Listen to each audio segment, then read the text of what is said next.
परम पूजनीय बापू ओम जी के दरबार में अट्टी साहब में हाजिरियां भर रही बापू जी की लाडली और प्यारी साध संगत जी, आज हम यहाँ जगत स्वामी स्वामी श्रद्धाराम जी का पावन प्रकाश उत्सव उनके ही गांव अट्टी में मना रहे हैं। आपको इस प्रकाश उत्सव की बहुत बहुत बधाई हो। महापुरुषों के दिन मनाना भाव है उनके चरित्र का चिंतन करना।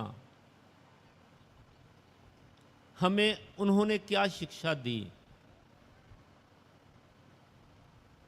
बापू श्रद्धाराम जी की बचपन से लगन थी भक्ति की।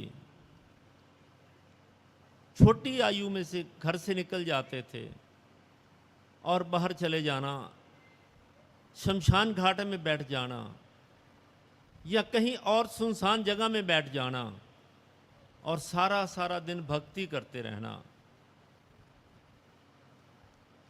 ये उनकी बचपन की आदत थी। कई बार उसकी माताजी परेशान हो जाते थे कि बेटा कहाँ चला गया, उसने तो कुछ खाया भी नहीं। उनकी बहन उसे ढूंढ कर लाती। भाव है कि उन्होंने हमें ये सिखाया कि बचपन से ही अपने आप को उस प्रभु के साथ जोड़ना है। हमें ये शिक्षा दी कि हमें अपने बच्चों को इस मार्ग की ओर लेके जाना है। शिक्षा तो देनी है, साथ साथ कुछ परमार्थ की शिक्षा भी देनी है। वो त्याग की मूर्त थे। सारा जीवन दरबार का अन्न जल तक ग्रहण नहीं किया। अपने हाथों से सुरमा पीसा, उसकी जो कमाई आई उससे अपने जीवन का निर्वाह किया। भाव है कि उन्होंने हमें बताया कि संयम से भी जीवन का निर्वाह हो सकता है। सेवा करके, सिमरन करके सारा जीवन उन्होंने भक्ति की। अपने हाथों से ओम दरबार में सराएं बनाई और अपने हाथों से रोड़ी कूटी। भाव है कि अपने हाथों से सेवा की। सेवा करने से हमारे जो अभिमान का मर्दन होता है, महापुरुष यही समझाते हैं कि सेवा करनी है, ऐसे सेवा करनी है कि अपने मन में कभी ये भाव ना आए कि मैं कर रहा हूं, कभी ईगो ना आए, कभी अभिमान ना आए। बापू श्रद्धाराम जी ने अपने हाथों से रोड़ी कूटी, मिस्त्रियों को ईंटें पकड़ाईं। अगर कपड़ों पर कुछ छींटे पड़ जाते तो कहना कि ये देवता फूल बरसा रहे हैं। भाव है कि ऐसा भाव मन में होना चाहिए। भक्ति करनी, उन्होंने सारे जीवन में, अपने जीवन में 101 सहज पाठ एक टांग पर खड़े होकर किया। इतना लंबा समय 606 दिन लग गए। भाव है कि हमेशा भक्ति में रहना, वाणी का गुणगान करते रहना, वाणी का सिमरन करते रहना, हर वक्त सिमरन में रहना। उन्होंने हमें यही समझाया कि हमें सिमरन करना है, हमें बापू जी के कहे हुए उपदेश के मुताबिक चलना है, उन्होंने बताए हुए रास्ते के मुताबिक चलना है। भक्ति करनी है, उस प्रभु के नाम का सिमरन करना है। जितना समय मिल जाए, ज़्यादा से ज़्यादा समय सिमरन में बिताना है। कहते हैं कि जीवन को पार करने के लिए, इस भव सागर को पार करने के लिए 3 ही सीढ़ियां हैं: सिमरन, सेवा और संकीर्तन। सिमरन करने से मन पवित्र होता है। अगर सच्चे मन से, सच्चे भाव से अगर सिमरन किया जाए तो उस शाश्वत आनंद की अनुभूति होती है। वो आनंद जिसे हर कोई चाहता है, उस आनंद को महसूस करना चाहता है।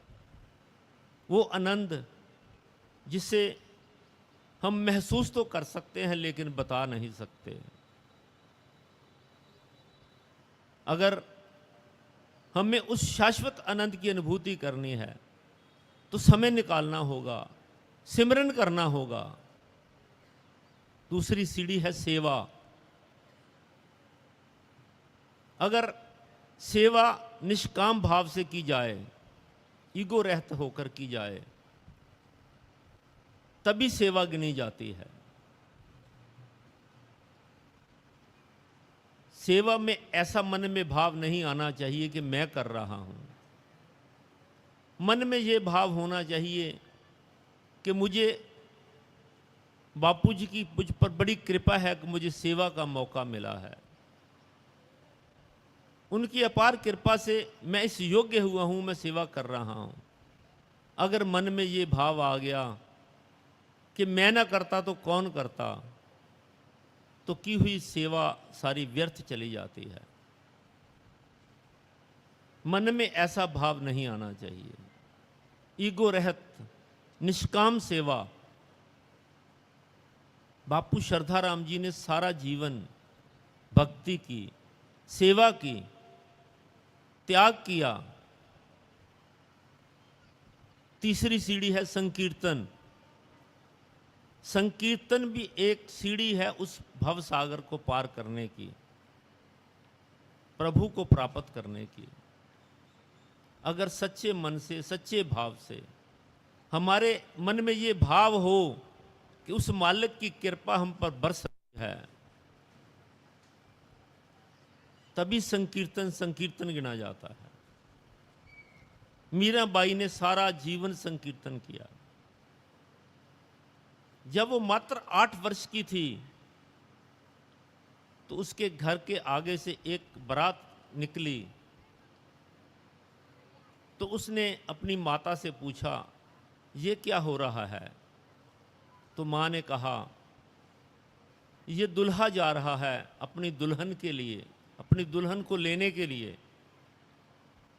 तब उसने अपनी माता से पूछा कि माँ, मेरा दुल्हा कौन है? तो माता ने अंदर की तरफ इशारा करते हुए कहा, वहां भगवान कृष्ण का स्वरूप पड़ा था कि वो तेरा दुल्हा है। तो उसी दिन उसने अपने आप को भगवान कृष्ण के आगे समर्पित कर दिया। सारा जीवन गुणगान करती रही। बहुत सी औकड़ें आई, बहुत सी मुश्किलें आई, लेकिन उसके मन में उस प्रभु के आगे समर्पण था। सारा जीवन भक्ति करती करती उस प्रभु में ही समा गई। भक्त नामदेव जी बड़ी भक्ति करते थे, बड़ा गुणगान करते से परमात्मा का। हर समय राम नाम का जाप करना, कहीं भी जाना, कहीं भी अगर राम नाम का सिमरन की धुन मिल जाए तो विचलित हो जाते थे। एक दिन वो मंदिर की आगे से जा रहे थे। अंदर से राम राम के धुन की आवाज आ रही थी। बावरे हो गए, विचलित हो गए, अपनी खड़ाएं को खड़काते हुए अंदर घुस गए। मंदिर में राम राम का संकीर्तन करने लगे। पुजारियों ने देखा कैसा बावला है, कुछ भी शुद्ध नहीं है। खड़ाएं उठाकर ऐसे ही चला आया। उन्होंने नामदेव को उठाया और मंदिर के पिछवाड़े में फेंक दिया। उसे कुछ मालूम ही नहीं है, धुन लगी हुई है, नाम का जाप हो रहा है, सिमरन हो रहा है। प्रभु देखते हैं कैसा मेरा भक्त है, इससे तो कुछ शुद्ध भी नहीं है। प्रभु ने कंधा लगाया और मंदिर का मुंह ही उसकी तरफ कर दिया। भाव है, अगर सिमरन सच्चे भाव से होगा तो प्रभु हर वक्त तुम्हारे साथ हैं। भाव सच्चा होना चाहिए। अगर भाव सच्चा है तो सब कुछ ठीक है, अगर भाव सच्चा नहीं है तो कुछ भी ठीक नहीं है। हमें बापू श्रद्धाराम जी के बताए हुए रास्ते पर चलना है। हर पल हर श्वास नाम का सिमरन करना है, उनके अच्छे बच्चे बनना है। उन्होंने जो सिखाया उन्हीं के अनुसार ही चलना है। हमें बापू जी के आगे अरदास करनी है, बेनती करनी है कि हमें अपने चरणों के साथ जोड़े रखें। भूल कर भी हम गलती न करें, हमें सद्बुद्धि दें, हमें शक्ति दें कि हम उनके नाम के साथ जुड़े रहें, उनके कहे अनुसार चलते रहें।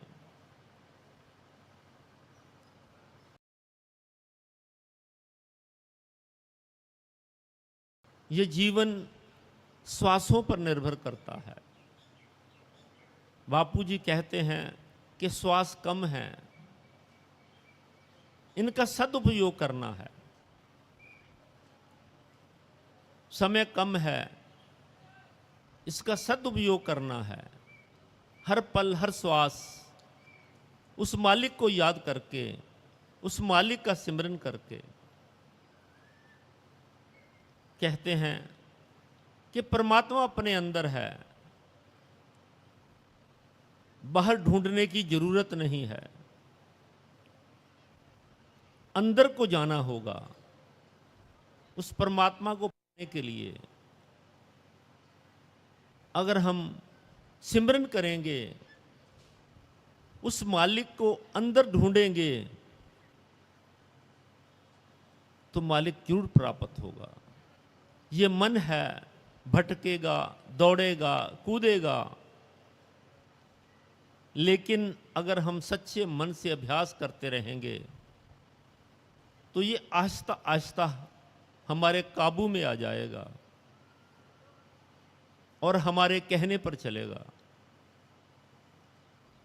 बापू श्रद्धाराम जी यही समझाते हैं, घबराना नहीं है, विचलित नहीं होना। जो युक्ति तुम्हें गुरु से मिली है उसका अभ्यास करते चले जाना है। अगर अभ्यास करते चले जाएंगे तो एक दिन शाश्वत आनंद की अनुभूति अलग जरूर होगी। वो शाश्वत आनंद जिसे हर कोई चाहता है। कहते हैं कि सन्यासी बनना आवश्यक नहीं है, सन्यास तो मन को देना है। इसको विकारों की तरफ से हटाकर परमात्मा की तरफ मोड़ना है, यही सन्यास है। महापुरुष यही समझाते हैं कि अपने मन को उस परमात्मा की तरफ मोड़ना है। जीवन कर्मों पर आधारित है। जो हम भुगत रहे हैं, अपने ही किए हुए कर्मों का फल भुगत रहे हैं। अगर अच्छे कर्म किए थे तो अच्छा जीवन मिला है, अगर बुरे कर्म किए थे तो बुरी योनि मिली है।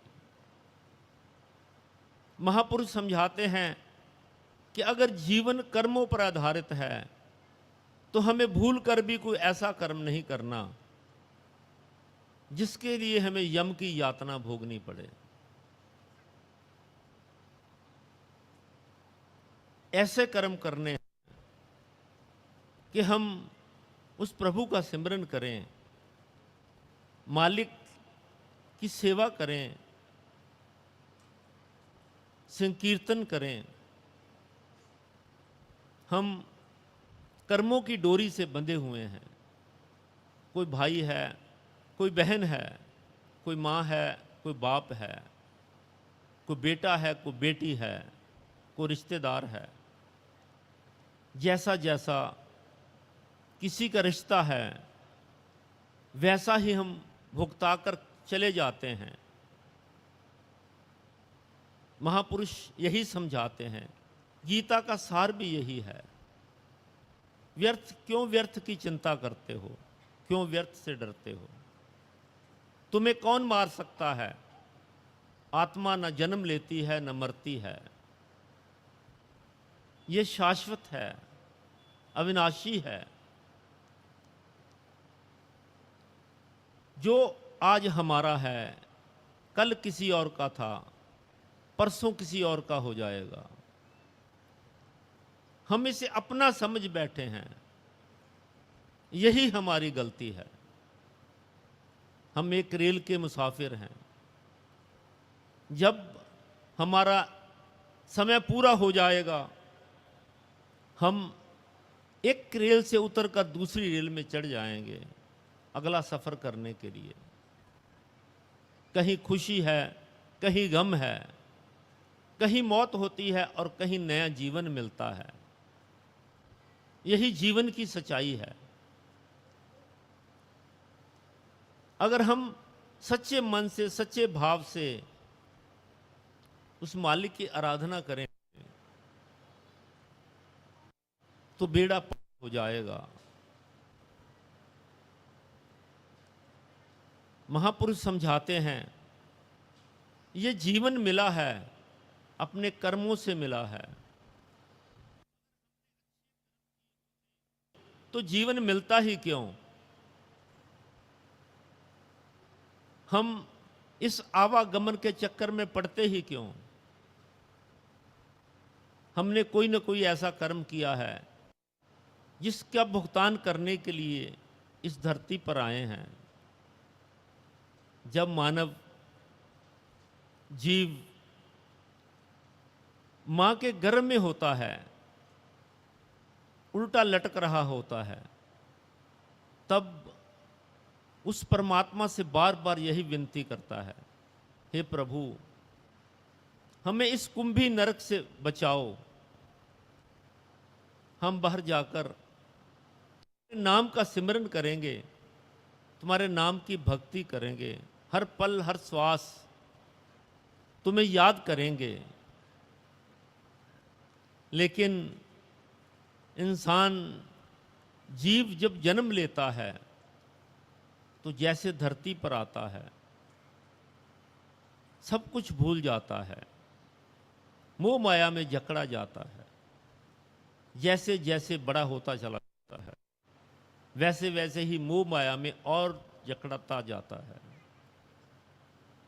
ऐसा जकड़ता है कि ना तो ये माया इसे छोड़ती है और ना ही ये छोड़ना चाहता है। सारा जीवन इसी कश्मकश में उलझे चले जाते हैं और अंत हो जाता है। फिर बार बार जन्म लेता है। फिर वही महापुरुष सही समझाते हैं कि अगर सच्चे मन से, सच्चे भाव से उस परमात्मा का सिमरन करोगे, उसकी भक्ति करोगे तो भव सागर के से पार हो जाओगे। जीवन का लक्ष्य है क्या? जीवन के दो ही लक्ष्य होते हैं। एक कि हमारा जीवन सुखमयी कैसे हो, दूसरा कि हम इस आवागमन के चक्कर से कैसे छुटकारा पाएं। बापू श्रद्धाराम जी यही समझाते हैं कि अगर तो इस आवागमन से चक्कर से छूटना चाहता है, शाश्वत आनंद की अनुभूति करना चाहता है, हर पल हर श्वास ओम जी का जाप कर, जो युक्ति तुझे बापू जी ने दी है उसका अभ्यास कर, भक्ति कर। भक्ति सच्चे मन से सच्चे भाव से। कहते हैं वे भक्त चार तरह के होते हैं, है जो समय आने पर भक्ति करते हैं, जैसे कहीं बस में जा रहे हैं, पहाड़ी रास्ता है, बरसात होने लगी, ऊबड़ खूबड़ रास्ता है, बस कहीं अटक गई, रुक गई, किसी खड्ड में फंस गई, तो ड्राइवर कहता है कि थोड़ा ध्यान से बैठो, स्थिति कुछ नाजुक है। तभी सभी घबरा जाते हैं और प्रभु का सिमरन करने लगते हैं।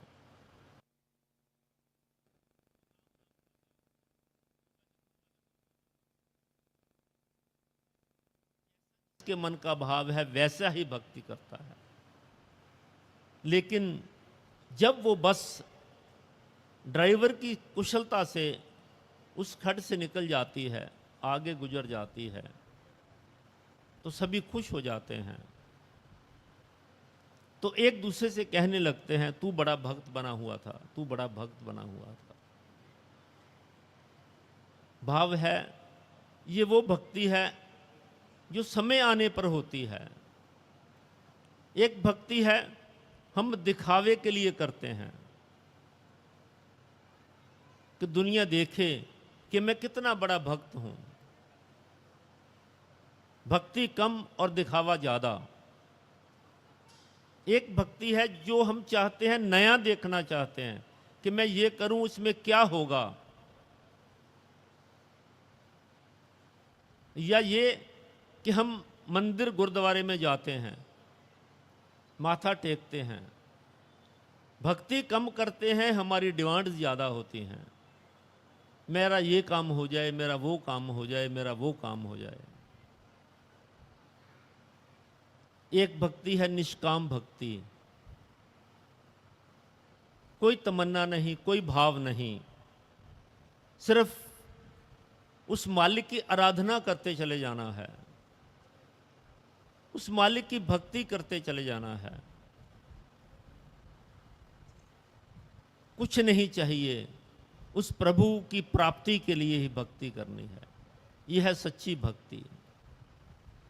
हमें ऐसी भक्ति करनी है, मन में कोई चाह ना हो, मन में कोई इच्छा ना हो, सिर्फ उस प्रभु को पाने के लिए, उस शाश्वत आनंद की अनुभूति के लिए।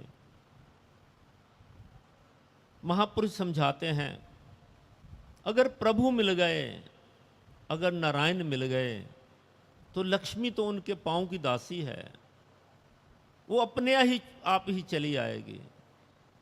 अगर मालिक मिल गए तो फिर तो बाकी को तमन्ना ही नहीं रही। बापू हर भगवान जी अक्सर समझाते थे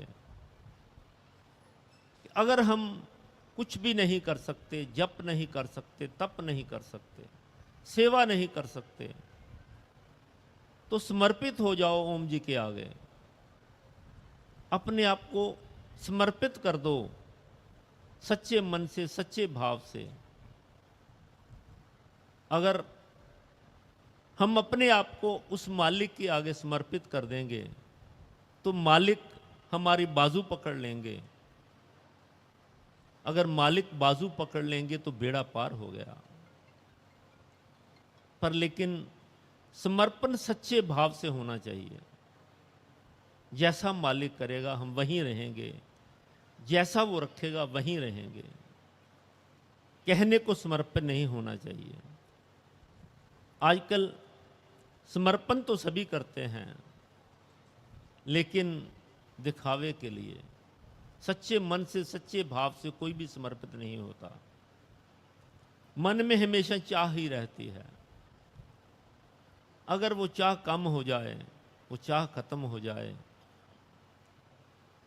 तो प्रभु की प्राप्ति अवश्य होती है। महापुरुष यही समझाते हैं कि मालिक को याद करना है, उस प्रभु का सिमरन करना है, सेवा करनी है, सिमरन करना है, अपने आप को समर्पित करना है उस प्रभु के आगे, ताकि हमारा जीवन शाश्वत हो जाए। महापुरुष समझाते हैं किसी से ज्यादा मोह नहीं करना।